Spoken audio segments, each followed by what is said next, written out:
Hello guys, welcome back to the Gatekeepers TV. Of course, I'm your super host at Dennis Keton. Welcome back to the BBC grounds. As usual, welcome back to match week 25 of the English Premier League. But before we start, as we always do, guys, on your screen you can see the results for match week 24. Of course, match week 24 gave us a lot of surprises. We saw them. We saw Manchester United losing to Crystal Palace. We saw Chelsea also winning against West Ham. We saw Manchester City losing against Arsenal by 5 goals to 1. But apart from that, guys, we also had some FA matches. In the FA matches, teams like Chelsea and Liverpool were eliminated, and yes, many other things. In the Champions League, guys, also we had some Champions League matches whereby Mancity once again lost at Etihad to Real Madrid by a margin of 3 goals to 2. Though good news to Haaland scored a brace in that match. We saw also teams like Monaco, Benfica, they were playing. So guys, much more of that to follow, but on your screen those are all the results. So straight to it, guys. Let me jump to EPL. Straight to it. We have the first match will be played on Friday, and that match will of course be Brighton welcoming Chelsea at the Amex Stadium, guys. Remember, the most immediate game which the two teams, guys, played was in the FA Cup elimination round, whereby Brighton was able to eliminate Chelsea in the FA contention. They won that game by 2 goals to 1. Mitoma scored the winning goal in that fixture. So we all remember the last time these two teams met in the Premier League, guys. Chelsea was able to win that match by 4 goals to 2. We all remember the coldest boy in town, Cole Palmer, scoring all the 4 goals, guys. So the big question is, are Chelsea coming for a revenge, especially after being eliminated by the same Brighton in the FA Cup competition? That's a question which we need to decipher. So as we talk about this match, guys, Chelsea are coming into this match with some injuries, guys. We know right now Chelsea don't have like a natural striker because Nicholas Jackson has been ruled out with a hamstring injury, which will keep him out for the next like 8 matches. We all know João Felix is no longer with Chelsea. He's at AC Milan. Mark Gui also has officially been ruled out because of also some injuries which he got in that match against West Ham. So what that means is Enzo Maresca has some assignment to do in his forwards. So we are yet to see what he will do. Will he convert Pedro Neto to be a striker, or will Nkunku play in that role, or will we see Madueke playing in some different position? This is something which we will see tonight on Friday as the two teams will be meeting. Brighton are motivated, having won against Chelsea in the FA. They know that anything is possible, and if they play well, they can be able to outwit Chelsea. But the big question is, can Chelsea under Enzo Maresca allow themselves to lose twice, even though they will be away? That's a question which I believe, if you ask me, I feel like Chelsea are coming to right the wrongs which they did, because clearly Brighton overpowered them, especially in the second half. So in this fixture, I feel like it's going to be a tough one, but Chelsea are coming for a revenge. Give Chelsea an opportunity to win this match tonight by 3 goals to 1. Then on Saturday, we have like 7 matches. We have an early kickoff, guys, which will be Leicester versus Arsenal. Leicester will be welcoming Arsenal at the King Power Stadium. The last time these two teams met, guys, Arsenal was able to win that match by 4 goals to 2. It's been a minute. I don't remember the last time Leicester was able to win against Arsenal in any Premier League match. So which means that Arsenal currently they are cruising, they're doing very well. But on to some bad news for Arsenal. They have also some injury scares, guys. Kai Havertz has been ruled out for the rest of the season. He will no longer be available to play for this season, not unless some miracles happen, guys. But on to some good news. Ben White has been cleared to officially return. He will be back. Talking about Kai Havertz, also Bukayo Saka, he's not nearing to be back. He will still be out. So which means that position, Gabriel Jesus also being out, it means that maybe Trossard might be converted as a natural striker. Let's see what happens with Arteta being there. So as the two teams are going to meet, guys, I'm not expecting any surprises, but I'm expecting Arsenal to come and win this game by 4 goals to 1.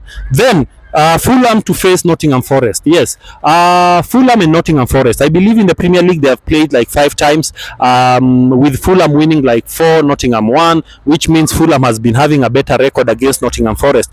In the first leg when they met, guys, we remember Fulham winning that match, and the big question right now is, can they reciprocate what they did in match week 24 against Newcastle and win against Nottingham Forest? Guys, we remember what Nottingham Forest did. Nottingham Forest are coming into this match, especially after winning against Brighton by 7-0. We remember that happened amidst, they came to that match after losing by 5-0 against Bournemouth, so they just came for revenge, which they actually got. So the big question is, can they reciprocate the same type of form against Fulham as they will be playing, guys, at the Craven Cottage? It will be a difficult, it will be a tough match, but nothing is impossible in the Premier League.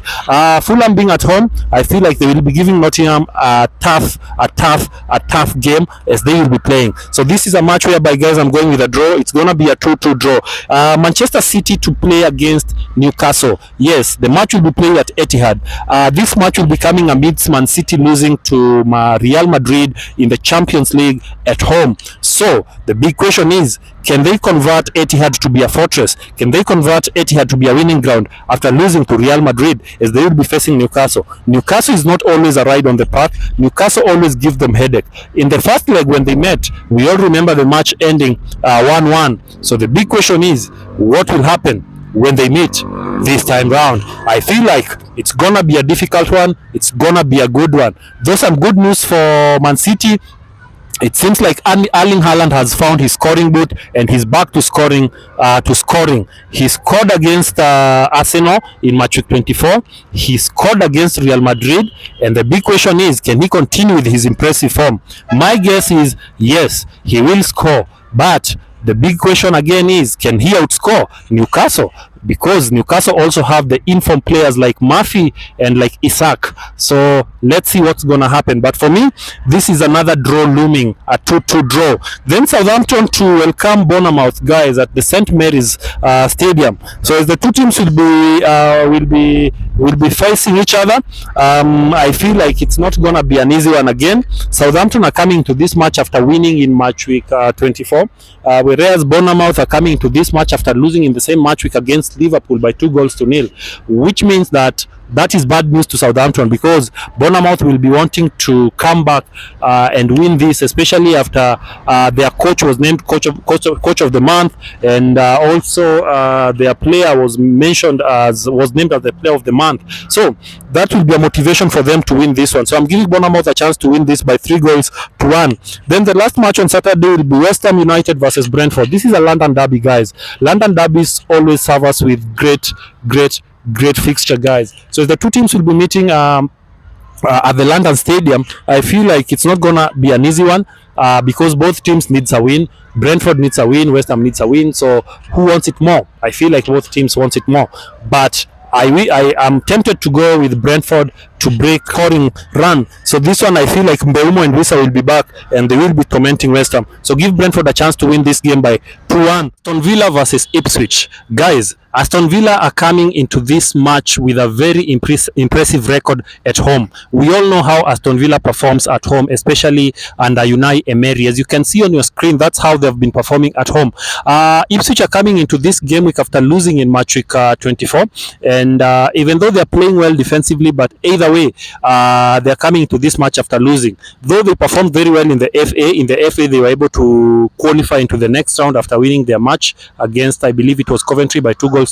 So as the two teams are going to meet, guys, remember Marcus Rashford, chances are he'll be getting more times this time round after making his debut in match week 24 for Aston Villa. So this is a match whereby I feel like Aston Villa will want to leave no stone unturned, and they will actually want to win this to get the 3 points. So give Aston Villa a chance to win this by 3-1, and I'm suspecting Marcus Rashford to be able to score his debut goal, and also Rodgers to be on the score sheet. We will give you more information about Oli Watkins because he's a doubt in this fixture. Yes, so the next game, guys, should be able to be Crystal Palace at Selhurst Park welcoming Everton. We all know how Everton have been performing, guys, under Moyes, since he came, as you can see also on your screen, those are the records. He's been performing very well. Everton have been performing very well under him. Everton are coming to this match after being eliminated in the FA with Bournemouth. They lost by 2-0. But also remember, in match week 24, guys, they were able to win their match by 4-0 against Leicester. On the other hand, in match week 24, Crystal Palace won their match against Manchester United by 2-0. Yes, Mateta scored all the goals. So Everton needs to be wary of Mateta because he can actually convert goals when you least expect. So this is a match which is crazy. This is a match which is going to be tough. So I feel like Everton needs to be very careful with their defense. They need to be strong at the back. On the flip side, also Crystal Palace need to be wary of Beto, because Beto seems to be back and he's scoring goals. So this is a match whereby, guys, allow me to go with Everton to win it by 2-1. Then on Sunday we have two games, Liverpool versus Wolves. Liverpool are coming into this game amidst drawing against Everton in their pending match. Remember, they had a pending match. A late goal from Everton ensured that Mo Salah's penalty was cancelled and that match ended 2-2. So as they're going to meet Wolves, the big question is, can they win against these Wolves and increase their points or their margin on top of the EPL table?